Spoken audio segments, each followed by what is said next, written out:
2024 সালের সেই তথাকথিত জুলাই আন্দোলন, যেটাকে আমি সবসময় জুলাই জঙ্গি উত্থান বলে অভিহিত করি। এই জুলাই আন্দোলন কিংবা এই জুলাইয়ের চেতনা শুধুমাত্র আমাদের স্বাধীনতা, মুক্তিযুদ্ধ কিংবা সংবিধানের বিরুদ্ধে অবস্থান নেয়নি।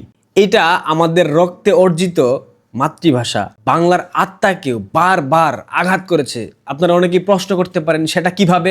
যে জাতি ভাষার জন্য প্রাণ দিল, যে জাতি ভাষার জন্য রক্ত ঝরালো, বন্দুকের নলের সামনে গিয়ে দাঁড়ালো, সেই জাতির সন্তানরা যখন স্বাধীনতার বদলে আজাদি, বিপ্লবের বদলে ইনকিলাব, সুবিচারের জায়গায় ইনসাফ, নিপীড়িতের পরিবর্তে মজলুম, নতুন ব্যবস্থার পরিবর্তে নয়া বন্দোবস্ত এমন শব্দচয়ন ব্যবহার করে, তখন স্বাভাবিকভাবেই আমাদের ভাষা সৈনিকরা কষ্ট পায়। যেই ভাষার জন্য তারা নিজেদের জীবন বিসর্জন দিয়েছিল, তাদের পরবর্তী প্রজন্ম সেই ভাষাকে প্রত্যাখ্যান করে উর্দু ভাষার শব্দ বাংলা ভাষার মধ্যে প্রবেশ করানোর আপ্রাণ চেষ্টা করছে, যেগুলো সম্পূর্ণভাবে প্রতিষ্ঠিত হয়েছে এনসিপির সেই তথাকথিত জুলাই সন্ত্রাসীদের মাধ্যমে।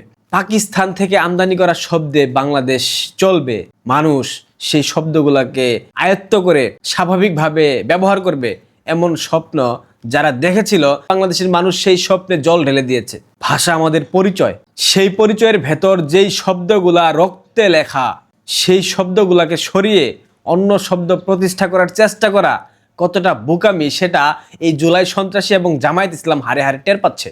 আন্তর্জাতিক মাতৃভাষা দিবসকে কেন্দ্র করে বাংলাদেশে একাধিক ঘটনা ঘটে গেছে। গতকাল রাতে জামাতের আমির কি করেছে, তার সাথে কি হয়েছে, সেটা আমি আপনাদেরকে দেখিয়েছি। গতকাল রাতে বাংলাদেশের নবনির্বাচিত প্রধানমন্ত্রী একটা লজ্জাজনক ইতিহাসের জন্ম দিয়েছে।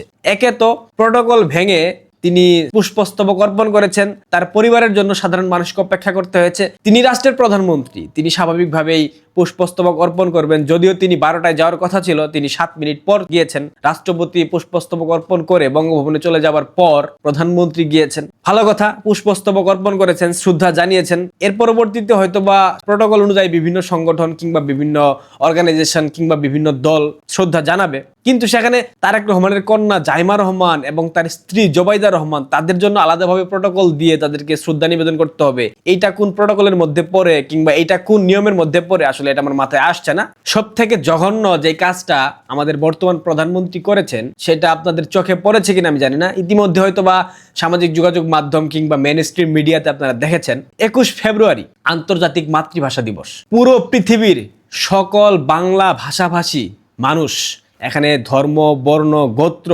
নির্বিশেষে সবাই, হিন্দু হতে পারে, মুসলমান হতে পারে, বৌদ্ধ হতে পারে, খ্রিস্টান হতে পারে, আদিবাসী সম্প্রদায় হতে পারে, সংখ্যালঘু হতে পারে, যে কেউ, অর্থাৎ বাংলা ভাষাভাষী সকল ধর্ম, বর্ণ এবং গোত্রের মানুষ এই ভাষা দিবসকে শ্রদ্ধার সাথে স্মরণ করে। কিন্তু আমাদের নতুন প্রধানমন্ত্রী আমাদের ভাষা দিবসকে মুসলমানি করে দিয়েছেন। কিভাবে?